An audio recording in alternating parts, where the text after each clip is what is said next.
বছরের পর বছর ধরে গাজার উপর চলছে ইসরায়েলের নিদারুণ নৃশংসতা। শুধু ক্ষেপণাস্ত্র নয়, খাদ্যের অভাবেও সেখানে প্রাণ যাচ্ছে হাজার হাজার নারী শিশুর। চরমভাবে ভুলুণ্ঠিত হচ্ছে মানবতা। ওদিকে রাশিয়া ইউক্রেন যুদ্ধেও প্রতিনিয়ত মৃত্যুর মিছিল আর ধ্বংসযজ্ঞ দেখছে বিশ্ববাসী। বিভিন্ন দেশের মধ্যস্থতায়ও থামানো যাচ্ছে না এদের যুদ্ধ।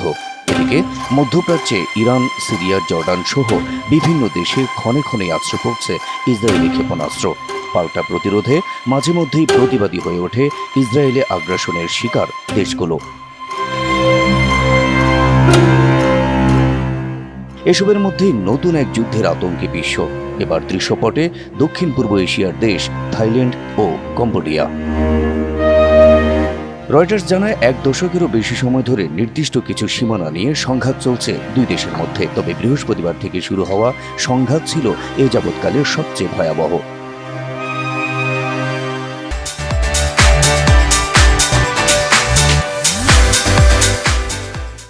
কম্বোডিয়ার এক সেনা কর্মকর্তা জানান, বৃহস্পতিবার সন্ধ্যায় হঠাৎ করে তাদের একটি সেনা ঘাঁটিতে বিমান হামলা চালায় থাইল্যান্ড। এতে তাদের সেনা ঘাঁটিটি পুরোপুরি ধ্বংস হয়ে যায়। এই ঘটনার উচিত জবাব দিতে থাইল্যান্ডের সুরিন প্রদেশে রকেট হামলা চালায় কম্বোডিয়া। এতে তাৎক্ষণিকভাবে 11 বেসামরিক ব্যক্তির মৃত্যু হয়।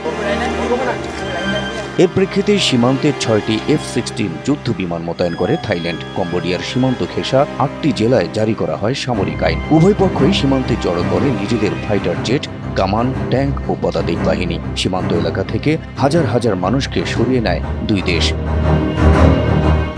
ভয় আর আতঙ্কে বাড়িঘর ছাড়তে শুরু করে মানুষ। শেষ খবর পাওয়া পর্যন্ত উভয় পক্ষের দফায় দফায় সংঘর্ষে প্রাণ গেছে 16 জনের, যাদের বেশিরভাগই থাইল্যান্ডের নাগরিক।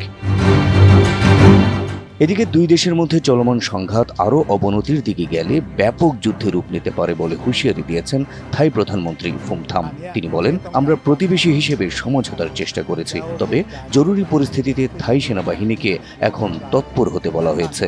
যদি পরিস্থিতি আরও খারাপ হয় তাহলে এটি যুদ্ধেও রূপ নিতে পারে। এ সময় তিনি কম্বোডিয়ার বিরুদ্ধে থাই ভূখণ্ডে জোরপূর্বক প্রবেশের অভিযোগ তোলেন। এদিকে কম্বোডিয়ার প্রধানমন্ত্রী হুন মানেত থাইল্যান্ডের বিরুদ্ধে অভিযোগহীন ও পূর্ব পরিকল্পিত সামরিক আগ্রাসনের অভিযোগ এনেছেন। বলেছেন, এটি আন্তর্জাতিক আইনের সুস্পষ্ট লঙ্ঘন। তিনি নিরাপত্তা পরিষদকে দ্রুত বৈঠক ডাকারও অনুরোধ জানান।